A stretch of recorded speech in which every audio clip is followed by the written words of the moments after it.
네, 11시 터닝포인트 시간입니다. 최근 들어서 이 시간에 늘 이렇게 덤덤하게 시작하는 것 같습니다. 지수가 좀 올라줘야 기분 좋게 출발을 해볼 텐데 일단 코스피 코스닥 오늘도 파란불 켜고 있습니다.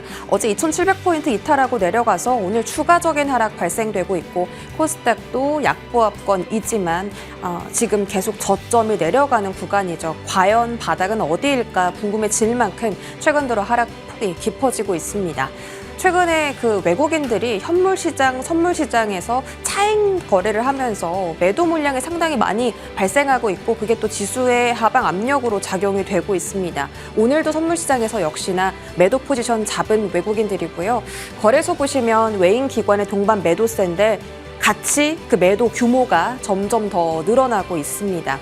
코스닥에서도 오늘 매도세 보이고 있는 기관이고요. 외국인은 소폭 매수긴 한데 매수 규모는 그렇게 크지가 않습니다. 그리고 오늘 달러당 원화 가격이 1,374원까지 올라가면서 앞으로 국채 금리 상승에 대한 이야기도 더 나오는데 앞으로 이 원화 가격이 더 떨어진다면 외국인 수급이 더 시장에서 빠져나갈 수 있다라는 이야기까지 들려옵니다. 과연 바닥이 더 열려 있는 걸까요?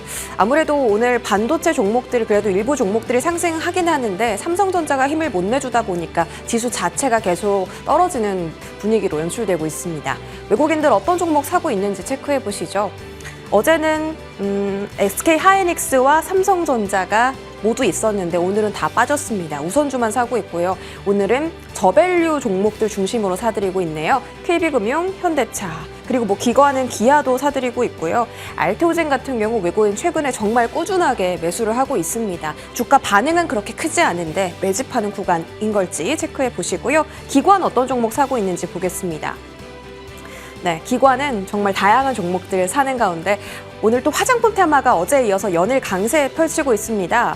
한국콜마 그리고 아모레지까지 기관 순매수 탑10에 들어가 있고요. 오늘 타이어 쪽으로도 리포트가 좀 쏟아지고 있습니다. 한국 타이어앤테크놀로지 다시 주가를 예전 수준으로 회귀할 수 있을까요? 기관이 오늘 사들이고 있습니다. 자, 또 오늘 개인들은 어떤 종목에 가장 관심이 많을까요? 검색어 탑10 보시면 삼성전자, 에코프로비엠 이렇게 코스닥, 코스피 시가총액 상위에 이제 머무르고 있는 종목들 위주로 그래도 개인들이 좀 담아가고 있다. 하방을 지지하려고 노력하고 있다. 최근 들어서 계속 이제 개인 투자자들이 외인 기관의 매도 물량을 받아내고 있습니다. 거기다가 신재생 쪽으로도 관심이 끊어지지 않고 있습니다. 두산 에너빌리티 그리고 SK 이터넥스 두 종목 모두 다 최근 고점 구간에서 거래가 되고 있는데 다시 한번 전고점 뚫어낼 수 있을까요? 이 부분도 귀추가 주목되고 있습니다. 여러 가지 전략들 오늘도 시원하게 세워드리겠습니다. 지금 출발하시죠.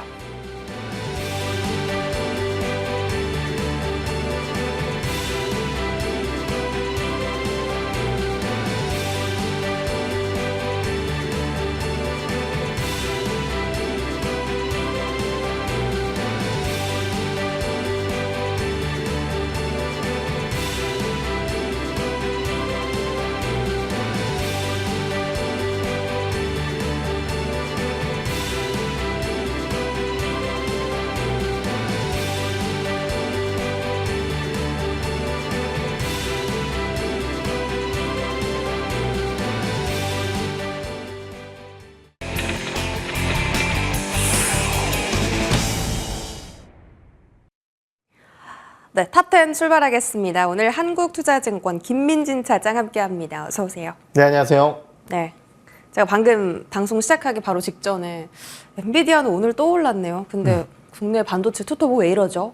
왜 이렇게 반응이 없죠? 이렇게 여쭤봤더니 그러게요 라고 하셨습니다. 그러게요. 다음에 또 추가적인 설명도 한번 들어볼까요? 예, 우선 이런 말씀을 한번 드렸었던 것 같습니다. 방송에서 이제 엔비디아의 최대 수혜주는 엔비디아다. 결국 이제 다른 기업들이 아니다라는 거죠. 결국은 이제 우리나라의 반도체 기업들이 엔비디아 실적 호조에 얼마나 수혜를 받을 것인지에 대한 민감도 차원에서의 문제가 엔비디아와 그 외에 기타 종목군들에 대한 주가 차이를 만들어내고 있다라고 보시면 좋으실 것 같고요.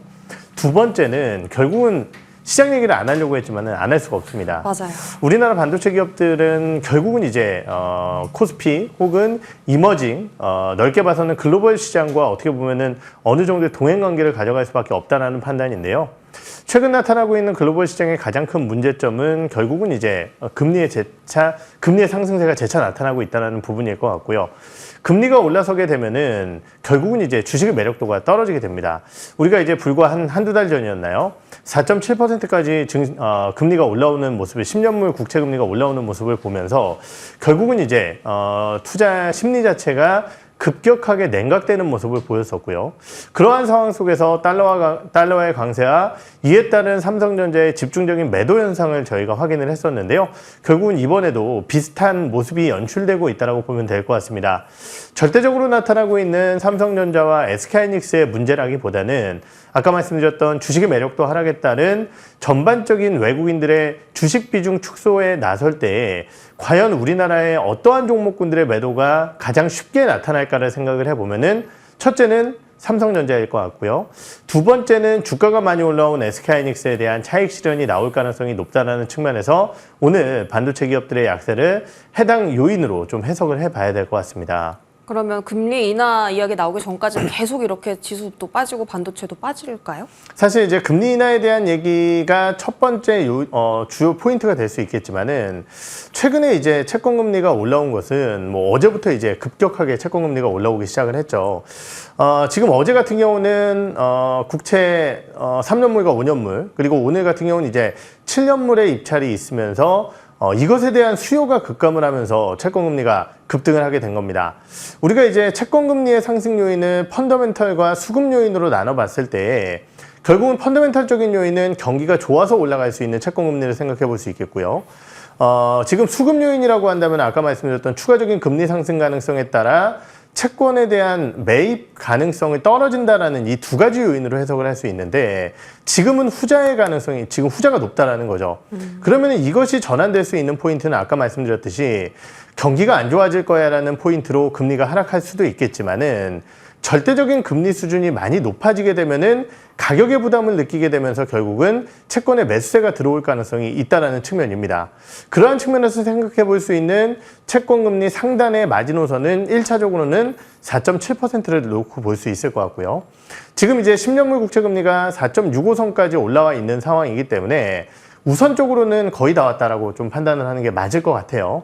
다만 이제 만약 4.7%를 돌파하면서 직전 고점이라고 할 수 있는 5%대의 흐름을 다시 도전하게 된다라고 한다면은 시장의 추가 하락 가능성 그리고 이에 따른 삼성전자와 SK하이닉스와 같은 반도체 기업들의 조정 가능성도 배제할 수는 없다. 이렇게 정리를 해봐야 될 것 같습니다. 현재 4.6 구간 지나가고 있는데 4.7 돌파 시에는 추가 하락 배제할 수가 없다라는 말씀 들어봤고 액면 분할 이야기도 있습니다. 엔비디아가 액면 분할 때문에 지금 유동성을 다 빨아들이고 있다. 서학 개미의 사실 가장 많이 산 종목이 원래 테슬라였는데 이제 제치고 엔비디아가 1등 했다고 하더라고요. 그 영향이 혹시 국내 증시에도 있습니까? 저도 사실 이제 그 뉴스 봤는데 이게 아마 보유 종목 일 거예요. 그러니까 이제 매수 금액도 이제 있지만은 워낙 엔비디아의 주가가 많이 올라왔기 때문에 이제 해당 현상이 발생된 것이 아닌가라는 판단이 드는데요. 분명한 것은 이제 해외 쪽에 거래가 집중되면은 우리나라의 수요 자체가 줄어드는 것도 당연히 생각해 볼 수 있는 부분입니다. 그런데 지금 이제 미증시가 좋다, 뭐 엔비디아가 워낙 좋다 이런 얘기를 하고 있지만은 사실은 이제 한두 달 전 대비해서 미국 시장의 거래대금 자체, 특히 이제 우리나라 투자자들이 거래하는 거래대금 자체도 많이 빠져 있는 상황이에요. 지금 이제 고점 대비해서는 한 20, 30% 정도 밀려 있는 상황이거든요. 그렇기 때문에 모든 지금 투자자들이 엔비디아만 보고 있다. 이에 따라서 우리나라 증시가 안 좋다. 이렇게 얘기하기에는 조금 이제 과대평가된 부분이 아닐까라는 판단이 들고요.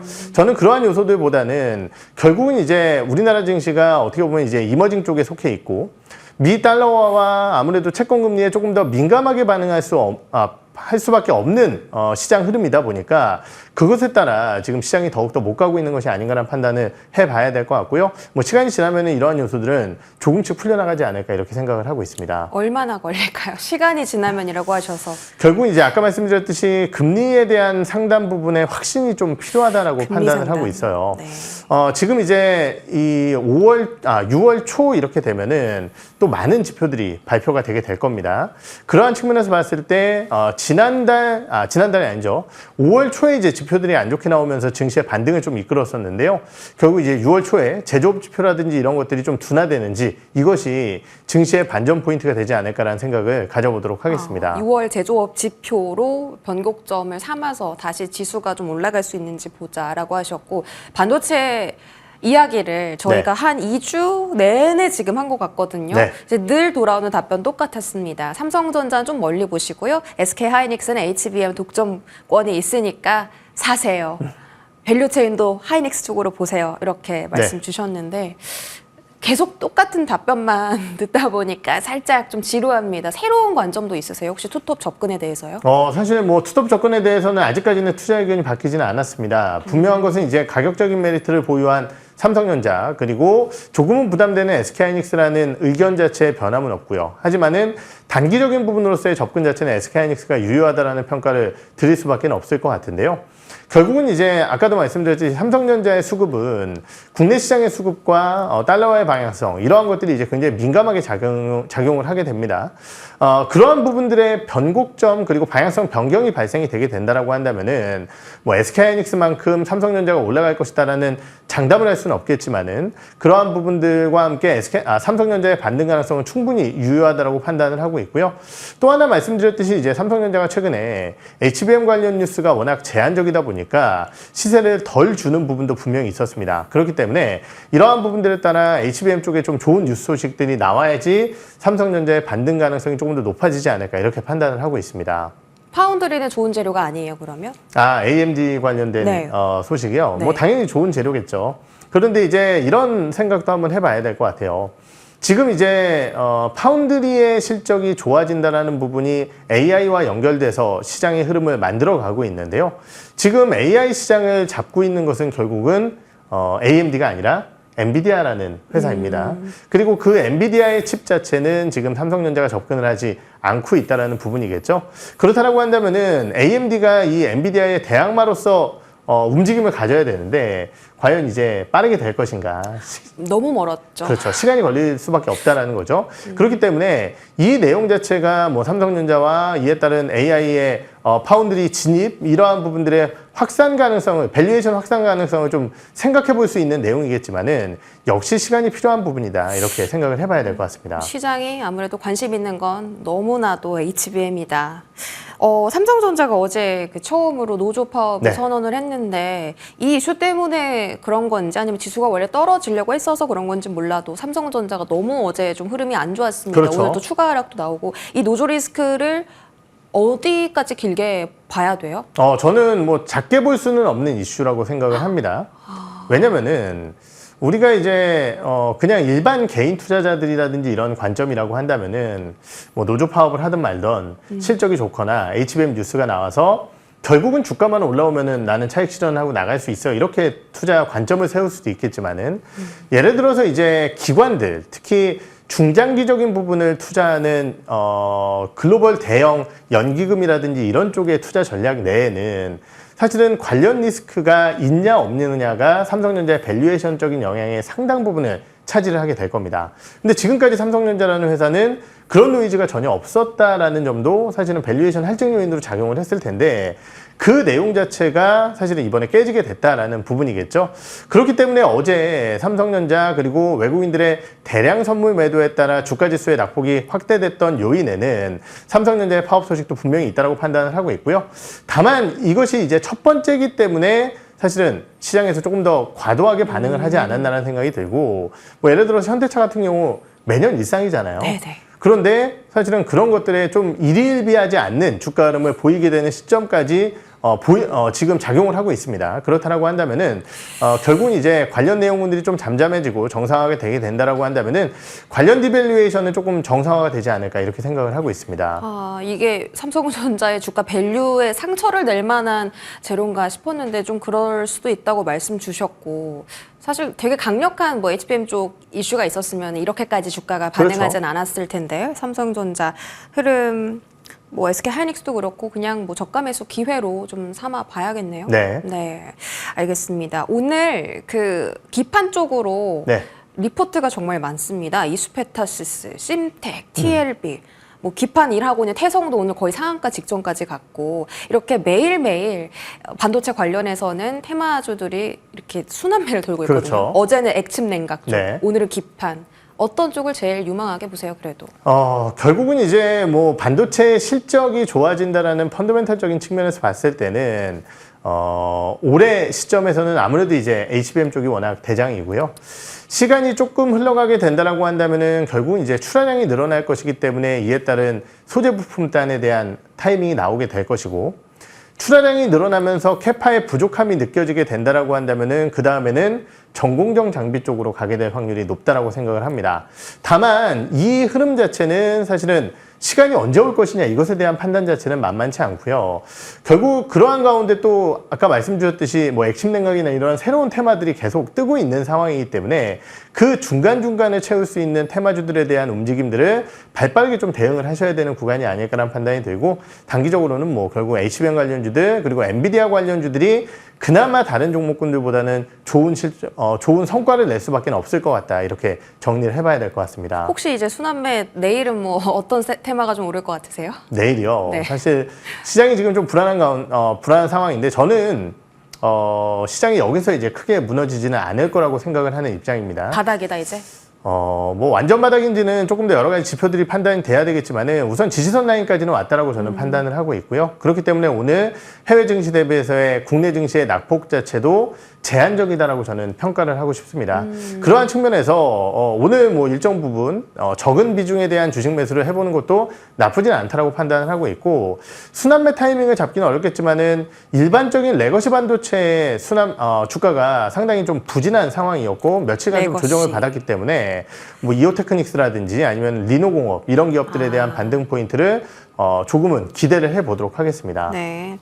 그러니까 지수 하락폭이 제한적이다라는 그 상황을 깔고 봤을 때 레거시 반도체 쪽으로의 관심도 필요하다, 이렇게 정리해 보고요. 자, 바이오 한번 보겠습니다. 알테오젠이 최근에 외국인들이 진짜 4거래일 연속 순매수를 해주고 있고, 이제 내일이면 뭐 아스코도 열립니다. 네.